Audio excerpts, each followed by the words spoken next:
All right, everybody, we're about to get started. We're going to do 4.7, that's solving applied optimization problems.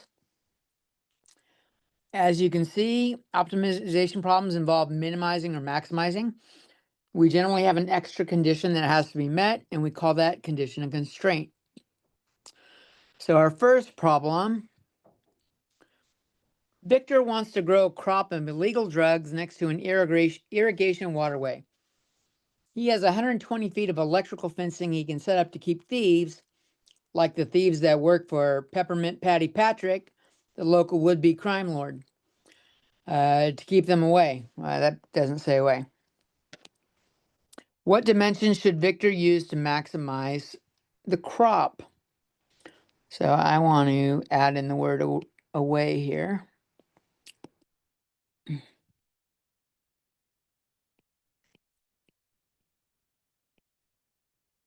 All right. So first thing we want to do, we're going to draw a picture. And we're going to generate some equations that go with it. So there's my picture there. Let's see a few things right now real quick. There's my picture. So I drew a picture over here. We're looking at it. Look at that great picture. We got water flowing down a waterway.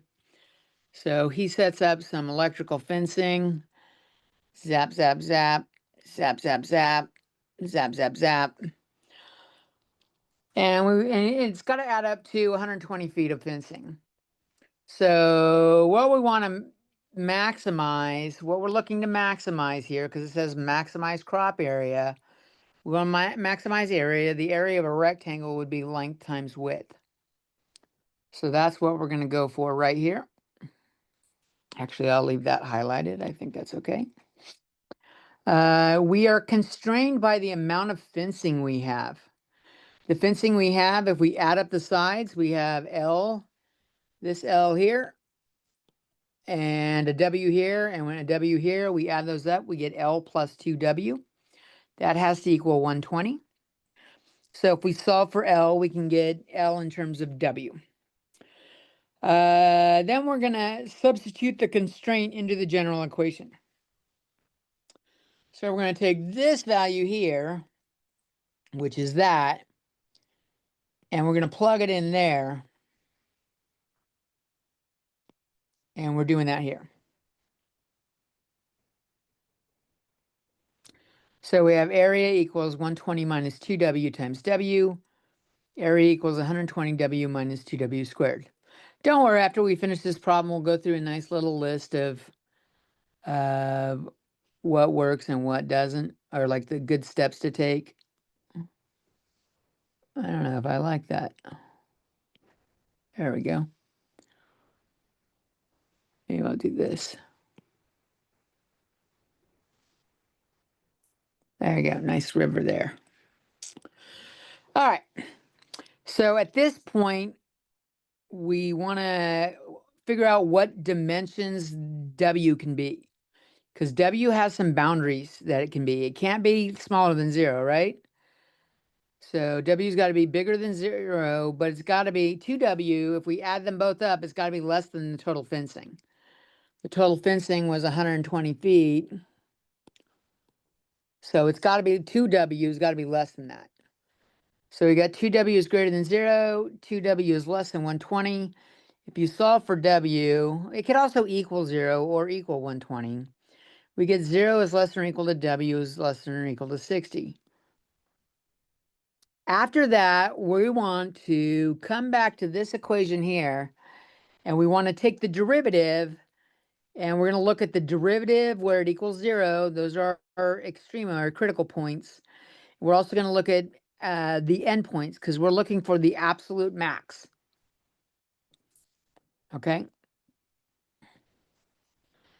So we take the derivative. We also use the endpoints. Not just derivative equals 0, but also any extrema or bottom equals 0 on the derivative.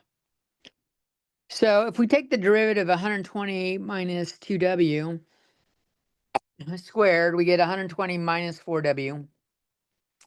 If we solve, we get W equals 30. So that's one of our critical values. We're also going to use the 0 and 60, which are our endpoints. Okay. What we do then is we take them and we go back and we sub them in right here. And we figure out what the area is for each one. Once we know the one that maximizes the area, we can figure out what the length is by solving that. So we'll come back to that. Let's figure out what works here. I actually did the length along the way. And I actually did length times width, which is probably a little bit easier. If W equals 0, the length has to be 120 because all the fence sides have gone. If the width equals 60, then the length has to be 0, and those both produce areas of 0. So the only one that's going to have a maximum value would be where W equals 30. I did length. We used my length formula up here. 120 minus 2W. 120 minus 2 times 30 is 120 minus 60, which is 60. So my area will be maximized if we do length times width is 30 times 60, 1,800 square feet with these dimensions. You're better off writing the answer as a sentence. So Victor will have a max field size of 1,800 square feet. If he builds the fencing from the waterway, so that's 30 feet long. And then the connecting side parallel to the waterway would be 60 feet. That's going back up here to our picture and putting in, let's see, 60 right here, 30 there, and 30 there. And we can see that that does add up to 120. Okay. So what did we do here? What's the general process? Draw a picture, label your unknown quantities with variables. Then we need to identify what variable needs to be maximized. And then we're going to write a formula that has that variable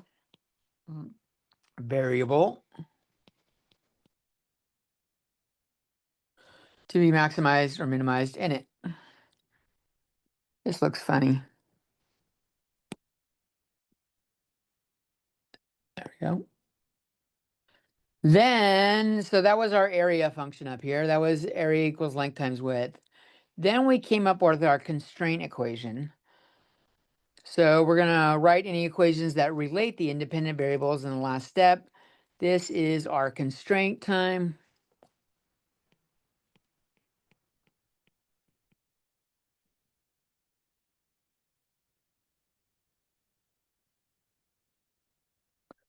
After that, what did we do? We substituted in and then we found out the limits.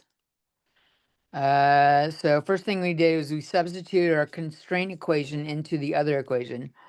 And that's what we're talking about here. Use the equations from 2a and 2b, our optimized problem one and our constraint one. And we're going to do it so that the variable we're trying to solve for, and this, what we did up here was a, we got it down into a single variable, w here. So that's what step 3 is. Use the equations from 2a and 2b to create a single equation where the value to be optimized is a function of one variable. Then we made sure we knew what the boundary values were. Using the picture is usually the easiest way to do this. And you definitely go, like, even though 0 seems completely unreasonable, put it in. It needs to be tested. You'll see later on that sometimes 0 doesn't cause a problem that you think it does. It may not end up being the max or min, but it does need to be tested. Then we find all possible locations of the absolute extrema. We set the first derivative equal to 0. We see where the first derivative does not exist, i.e. the bottom equals 0. And then we also need our boundary points. Okay. After that, we've figured out what the optimized variable's value needs to be. Like what is the maximum value or minimum value we're looking for? By plugging all the related values into the equation we got right here. So we're going to plug all the equations, all the solutions we get from 5 into this to see which one maximizes it. And you might want to pause it here, get all that stuff written down. All right, let's look at another example. Jeremy has a piece of cardboard that is 18 inches by 27 inches. He wants to make a small box to hold his zip ties in by cutting out corners from the cardboard and folding it up. He'll use zip ties around it to hold it together. What size corners should he cut out to maximize the volume of the box? So I drew a picture of the box. We know the total length here is 27, and this is 18 inches. And he needs to cut out corners so that, like, when you fold it up, so the way this looks when you fold it up, like this side folds up along this crease, that side folds up along that crease, that side folds up along that crease, and that side folds up along this crease. I called that A, B, C, and D. Our box has A and B here, and oop.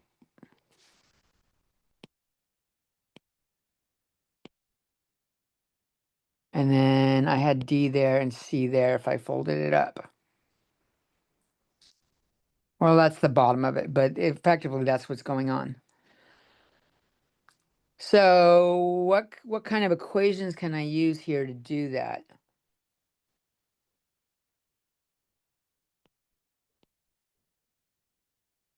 Think about it for a second, and then I'll show you. There's my zip tie. You like my zip tie?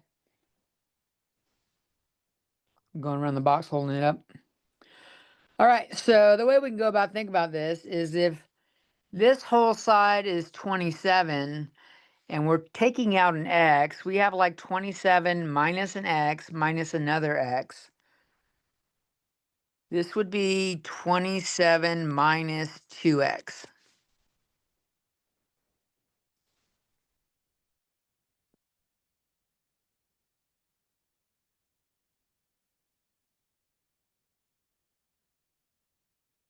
And then if this whole side is 18, I've got like 18 minus x minus x.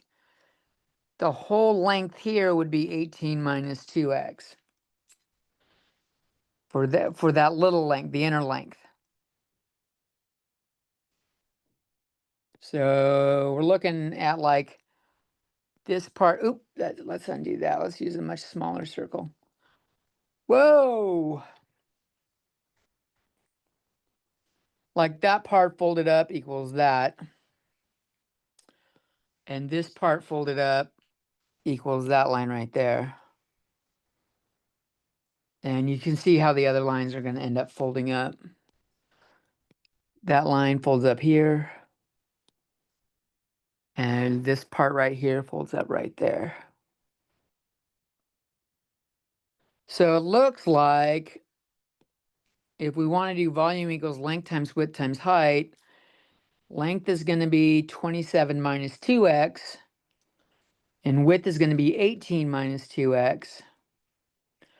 So we're going to stick that into the equation for volume of a box, and we get length times width times height, 27 minus 2x times 18 minus 2x times x. I multiplied that all out. I got 4x cubed minus 90x squared plus 486x. All right, so that was doing, this was our volume function. That's what we wanted to maximize. Here was where we did the length equation and the width equation kind of thing. And then when we made one equation where it was all volume in terms of x, that was step 3. So step 4 is figuring out the domain of that variable. If I look at the picture, well, first off, x has to be bigger than 0. We can't cut out no square. Next thing I notice is that if I do the full side here, I can get at most 2x right there. I can get at most 2x, which would be 18 inches. So 2x has to be less than or equal to 18, and 2x has to be greater than or equal to 0. We work that all out, and we see that we get x is between 0 and 9. Okay? So these are our boundary conditions, 0 and 9. At this point, we look for the absolute value, not the absolute value, the absolute extrema of this equation. So we got to take the derivative and look for values. So the derivative is 12x squared minus 180x plus 486. I did some dividing, like I divided by 2, I got it down to this. I divided by 3, I got it down to this. At that point, 2 and 81 had nothing in common, and this is when I decided to do quadratic formula just to speed it up. I couldn't think of any factors offhand that would work, and it turns out I'm happy I did because this is a fucked up solution. We've got 30 plus or minus 6 square root of 7 over 4. And I got that arrow pointed in the wrong direction. So we're going from here, we're going to look at these two options. And I was figured out what, like I did the math in my, this was just doing, this part right here was doing the math to figure out that.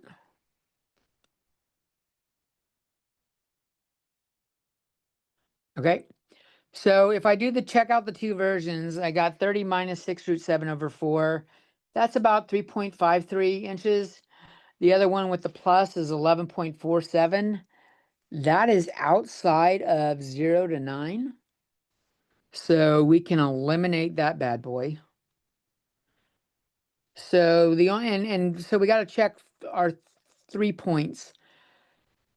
The endpoints are going to give us 0.